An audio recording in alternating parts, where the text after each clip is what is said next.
A very good morning, students. Today we are going to discuss chapter 5th, change on the earth surface. Observation question. Question number 7. What happens when some pieces of floating crust collide with each other? How does this affect human lives? अगर suppose करो अगर जो floating crust का होती है, जो continents होते हैं, जो फ्लोटिंग क्रस्ट होती है, इसे हम क्या बोलते हैं? कॉन्टिनेंट्स बोलते हैं। अगर कॉन्टिनेंट्स एक दूसरे के साथ कोलाइड करते टकराते हैं तो क्या होगा? ठीक है। और how does it affect the human life, और इससे ह्यूमन लाइफ को क्या इफेक्ट पड़ता है?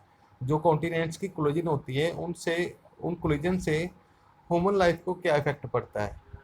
When some pieces of floating crust collide with each other, जब फ्लोटिंग क्रस्ट मीन कॉन्टिनेंट्स एक दूसरे से कोलाइड करते हैं, टकराते हैं, then cracks develop along the area of crust, along thin area of crust, crack develop along thin area of crust। तो क्या होता है, जो क्रस्ट की जो लेयर होती है, अनइवन थिकनेस होती है ना, कहीं से ये थिक होती है, कहीं से थिन होती है, तो क्रैक्स डेवलप हो जाते हैं। कहाँ पर क्रैक्स डेवलप हो जाते हैं? जहाँ पर जो क्रस्ट है वो थिन होती है, पतली होती है। अर्थ क्रस्ट जहाँ पर थिन होती है वहाँ पर क्या हो जाते हैं? क्रैक्स डेवलप हो जाते हैं, रिजल्टिंग इन एन अर्थक्वेक। और इससे क्या होता है? अर्थक्वेक आता है, रिजल्टिंग इन एन अर्थक्वेक। जब फ्लोटिंग क्रस्ट एक दूसरे से टकराती हैं, मीन कॉन्टिनेंट से एक दूसरे से टकराते हैं, तो क्या होता है? अर्थक्वेक आता है।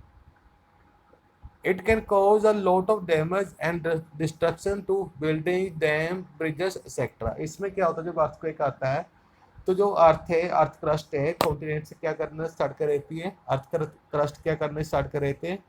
वाइब्रेट करना स्टार्ट कर देते हैं। वाइब्रेट मीन जिससे क्या आता है? अर्थक्वेक आता है। और जो वाइब्रेशन होती है, ठीक है, ये क्या करती है? डैमेज करती है, बहुत ज़्यादा डैमेज करती है। किसको डैमेज करती है? डैमेज एंड डिस्ट्रक्शन किसको करती है? जो बिल्डिंग्स वगैरह बनी होती है अर्थ क्रस्ट के ऊपर, डैम्स हैं, ब्रिजेस हैं, मोनूमेंट्स हैं, उन सभी को वो क्या कर सकती है? डैमेज करती है। मतलब बहुत। इसमें क्या होता है, जैसे कि आपको बताया था 2001 में जब गुजरात में क्या आया था? अर्थक्वेक आया था। उसमें क्या था? About 6 lakh people becomes homeless. क्या हो गया था भाई? उसमें 6 लाख पीपल क्या हो गए थे? होमलेस हो गए थे। मतलब उनके जो बिल्ड घर थे वो क्या हो गए थे? डैमेज हो गए थे। ठीक है। Now question number 8, how do volcanic eruption affect human lives? जैसे कि हमें मालूम है, जब वोल्केनिक eruption होती है, वोल्केनोस erupt होते हैं, तो वो ह्यूमन लाइफ को कैसे अफेक्ट करते हैं? Volcanic eruption have adverse effect on human life. जो वोल्केनिक eruption के ह्यूमन लाइफ के ऊपर क्या होते हैं? एडवर्स इफेक्ट होते हैं। Adverse effect mean harmful effect होते हैं। Various hot gases and Very hot gases are released during this eruption, along with hot ash and pieces of rocks। जब वोल्केनिक eruption होती है उसमें क्या कुछ रिलीज होता है? हॉट गैसेस, हॉट एश। एश क्या होती है? राख होती है, ठीक है, and pieces of rocks. Hot pieces of rocks, जैसे कि हमें मालूम है, जो मैग्मा होता है, कहाँ से आता है वो? बाहर। कहाँ से आता है वो मैग्मा? मेंटल से आता है। और मेंटल क्या होती है? हॉट मोल्टन रॉक से बनी होती है, ठीक है। जिसलिए जिस समय वोल्केनिक eruption होती है उसमें क्या होता है? Hot gases, hot ash and hot pieces of rocks erupt होते हैं। This further leads to air pollution, जिसके कारण क्या होता है? एयर पोल्यूशन होता है। Question number 9, why do earthquake occur on the earth surface? जो अर्थक्वेक होता है, अर्थक्वेक आते हैं, वो अर्थ के सरफेस पे क्यों आते हैं? मतलब क्रस्ट के ऊपर क्यों आते हैं earthquakes? Earth is made up of several pieces of land mass of unequal thickness. जो अर्थ होती है, the crust of earth is made up of several pieces of land masses of unequal thickness. जो अर्थ की क्रस्ट है किससे बनी हुई है? लैंड मास से बनी हुई है। मतलब several pieces of land mass mean continent से बनी हुई है। और जो क्रस्ट है, जो कॉन्टिनेंट्स में क्रस्ट है, वो क्या है? उसकी थिकनेस क्या है? कहीं पर थिक है, कहीं पर थिन है, मतलब अनइक्वल थिकनेस है उसकी। When the crust of the earth moves, जब क्रस्ट मूव करती है अर्थ की, ठीक है, these pieces collide with each other.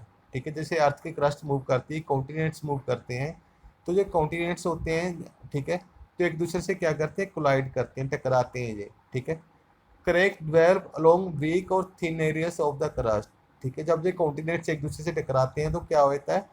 Cracks develop हो जाते हैं, बड़ी बड़ी दरारें पड़ जाती हैं। कहाँ पर दरारें पड़ती हैं? Along the thin area of the crust, जो क्रस्ट का थिन एरिया होता है, ठीक है, जहाँ पर क्रस्ट क्या होती है, वीक होती है, वहाँ पर क्या हो जाते हैं, क्रैक्स पड़ जाते हैं, रिजल्टिंग इन एन अर्थक्वेक, और उससे क्या आता है, क्रस्ट के ऊपर अर्थक्वेक आ जाता है, वाइब्रेशन क्रिएट हो जाती है, ठीक है ना। जब क्रैक्स पड़ती हैं तो वाइब्रेशन, अर्थ क्रस्ट क्या करती है, वाइब्रेट करती है, उस वाइब्रेशन को हम क्या बोलते हैं, अर्थक्वेक बोलते हैं, ठीक है।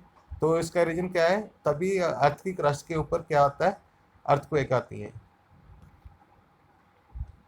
Now question number 10, how does ice lead to weathering of rock, ठीक है।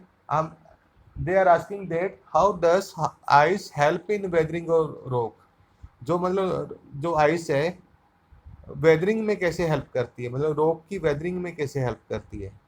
Sometimes water enter the cracks inside the rocks, जैसे कि माउंटेन रीजन में रेन होती है तो क्या होता है, समटाइम जो वाटर एंटर कहाँ पर एंटर कर रहता है, जो क्रैक्स होती हैं, रॉक्स में क्रैक्स होती हैं, वहाँ पर एंटर कर जाता है। When the temperature is below freezing point, जब टेम्परेचर क्या होता है, बिलो फ्रीजिंग पॉइंट होता है, नाइट टाइम जो माउंटेन रीजन में टेम्परेचर क्या होता है, night time below freezing point होता है, मतलब बहुत कम हो जाता है। तो आइस क्या, जो वाटर होता है क्रैक्स में, वो किस में कन्वर्ट हो जाता है, it converts into ice, ice में कन्वर्ट हो जाता है, मतलब फ्रीज होकर आइस में कन्वर्ट हो जाता है। जैसे कि मैंने आपको बताया था, जो सेम अमाउंट ऑफ वाटर के कंपैरिजन में जो आइस हो गई, उसी वाटर की आइस होगी, उसका एरिया क्या होगा, ज़्यादा होगा। जब वही सेम अमाउंट ऑफ वाटर जो फ्रीज होकर आइस में कन्वर्ट होता है, तो उसका जो वॉल्यूम है वो क्या हो जाता है, इंक्रीज हो जाता है, मतलब सॉलिड होकर जो वाटर है, सॉलिड होकर आइस में कन्वर्ट होकर उसका साइज क्या हो जाता है, इंक्रीज हो जाता है। The ice expand the cracks, जैसे कि वो आइस में कन्वर्ट हो गया, उसका साइज इंक्रीज हो गया, तो वो क्या करता है, जो क्रैक्स होते हैं, रॉक्स के बीच में दरारें होती है, उसको क्या कर देता है, वो एक्सपेंड कर देता है, बड़ा कर देता है। And ultimately breaks the rock, इससे क्या होता है, वो रॉक्स को ब्रेक कर देते हैं। Question number 11, list the differences between weathering and erosion, हमने क्या करना है, वेदरिंग और इरोजन में हमने क्या बताने हैं, डिफरेंस बताने हैं, ठीक है। फर्स्ट पॉइंट, वेदरिंग, वेदरिंग में क्या होता है, बिग रॉक्स स्मॉलर रॉक्स में कन्वर्ट होती है, ठीक है ना जी। हमें मालूम है बिग रॉक्स किस में कन्वर्ट हो जाती है, स्मॉलर पार्टिकल्स और रॉक्स में कन्वर्ट हो जाती हैं। Breaking up of big rocks into smaller pieces, weathering में क्या होते हैं, ब्रेकिंग अप, मतलब जो बिग रॉक्स हैं, बड़ी रॉक्स हैं, वो क्या होती है, ब्रेक होकर स्मॉलर पीसेस में कन्वर्ट हो जाती है, लाइक पीबल्स और स्टोन में कन्वर्ट हो जाती है। किसके कारण होती है, with the action of water air and temperature, किसके कारण होती है, with the action of water and temperature. Halogen, halogen में क्या होता है, जो वेदरिंग में जो बिग रॉक सॉइल में कन्वर्ट हो जाती है, स्मॉल पार्टिकल्स में कन्वर्ट हो जाती है, एरोजन में क्या होता है, वो water and air, wind and water उसे क्या करती हैं, अपने साथ कहाँ पे ले जाती हैं, डिस्टेंस प्लेसेस तक ले जाती हैं, ठीक है ना। मूविंग विंड एंड वाटर अपने साथ क्या करती हैं, उसको स्वेप्ट आउट करके अपने साथ डिस्टेंस प्लेसेस तक ले जाते हैं, उसको क्या बोलते हैं, एरोजन, ठीक है। एरोजन क्या हो गया, carrying away of broken rocks by water ice and wind to distance places is called erosion, ठीक है। वाटर आइस और विंड की हेल्प से जो स्मॉल पार्टिकल्स होते हैं रॉक्स की, वो दूर डिस्टेंस प्लेसेस तक चले जाते हैं, मतलब दूर दूर तक डिस्पर्स हो जाते हैं, उसे क्या बोलते हैं, हम इरोजन बोलते हैं। Weathering second point, weathering causes rocks to break leads to the formation of soil, weathering से क्या होती है, जो बड़ी बड़ी रॉक्स टूट के स्मॉल पार्टिकल्स में कन्वर्ट हो जाती है, इससे क्या होता है, सोइल की फॉर्मेशन बनती है, मतलब सोइल बनती है वेदरिंग में। Erosion on the other hand make the soil infertile and unsuitable for agriculture, जिससे कि हमें मालूम है, erosion swept out the upper layer of soil, erosion क्या करता है, swept out the upper layer of soil, जो सॉइल की अपर लेयर होती है, जो फर्टाइल सॉइल होती है, उसे मतलब साथ बहा के ले जाता है इरोजन, ठीक है। जब इरोजन होता है तो इसका मीनिंग क्या है, वो सॉइल को क्या कर रहता है, इनफर्टाइल कर रहता है, मतलब जो इनफर्टाइल सॉइल होती है, it's not for good for growing of crops, मतलब उसमें क्रॉप्स अच्छी तरह से ग्रो नहीं हो सकती। एंड अनसुटेबल फॉर एग्रीकल्चर, अगर क्रॉप्स नहीं ग्रो होगी तो वो क्या, लैंड क्या हो जाएगी, अनसुटेबल फॉर एग्रीकल्चर, मतलब उस लैंड पे हम एग्रीकल्चर नहीं कर सकते। Now come to next page, question number 12, बच्चे you can do yourself, it's very easy. You have to unscramble the world. You can do yourself. Come to question number 13. Analyze and write how you will safeguard yourself against an earthquake or tsunami. Okay, step 1. I will take the precaution during the earthquake. Earthquake जब earthquake आता है तो हमें क्या करना चाहिए? Move to safer places. जब earthquake आता है मतलब जो अर्थ क्रस्ट है वाइब्रेट करना स्टार्ट कर देती है। अर्थक्वेक आता है, अर्थक्वेक में क्या होता है, अर्थ क्रस्ट वाइब्रेट करना स्टार्ट कर देती है। इससे क्या होता है, बिल्डिंग्स वगैरह, हाउसेस वगैरह वो भी क्या कर रहे थे, स्टार्ट करना, वाइब्रेट करना स्टार्ट कर रहे थे। तो हमें क्या करना चाहिए, मूव टू सेफर प्लेसेस। हमें कहाँ पे जाना चाहिए, सेफ प्लेस पे चले जाना चाहिए। लाइक कौन कौन सी सेफ प्लेस है, अंडर टेबल और अंडर ए डोरवे। ठीक है, या तो हमें क्या कहाँ पर चले जाना चाहिए, अंडर टेबल, क्योंकि जब अर्थक्वेक आता है जो हमारे हाउसेस हैं कोलैप्स हो सकते हैं ना, जो सीलिंग है हमारी ऊपर गिर सकती है। इसलिए हमें क्या करना चाहिए, सबसे पहले हमें हेड को प्रोटेक्ट करना चाहिए। ठीक है, मतलब अपने अंडर द टेबल चले जाना चाहिए या बेड वगैरह उसके अंदर चले जाना चाहिए। अगर आपके पास टाइम हो, अगर इजिली बाहर ग्राउंड ओपन ग्राउंड में जा सकते हो तो you should run to the open ground. ठीक है, आप इजिली ओपन ग्राउंड में जा सकते हो तो आप ओपन ग्राउंड में जा सकते हो जहां पर कोई भी चीज आपके ऊपर ना गिरे।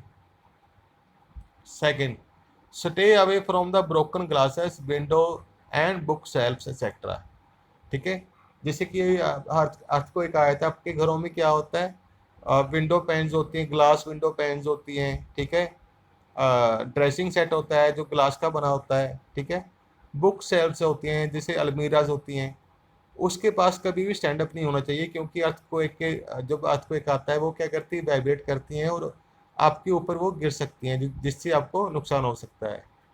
Question third, don't you use elevators. अगर आप बिल्डिंग में रहते हैं, ठीक है, वहाँ पर एलिवेटर्स लगी हुई हैं, मेन लिफ्ट लगी हुई हैं, तो during earthquake we should not suppose to we are not suppose to use elevators, क्योंकि जब अर्थक्वेक आता है सबसे पहले एलिवेटर का गिरने का बहुत ज़्यादा खतरा रहता है।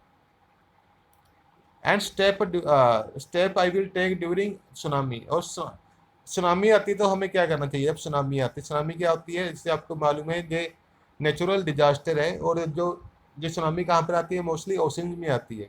जब ओशंस में अर्थक्वेक आता है तो सुनामी क्रिएट होती है, मीन वेव क्रिएट होती है वाटर की, और जो कि बहुत ज़्यादा स्ट्रांग होती है। ठीक है, सुनामी जब सुनामी आती है तो आपको क्या करना चाहिए, stay away from the coastal areas. हमें कोस्टल एरिया से दूर रहना चाहिए। Coastal area mean oceans, rivers etcetera, ponds etcetera से दूर रहना चाहिए, जिससे हमें क्या हो सकता है, मतलब खतरा हो सकता है। Stay updated with the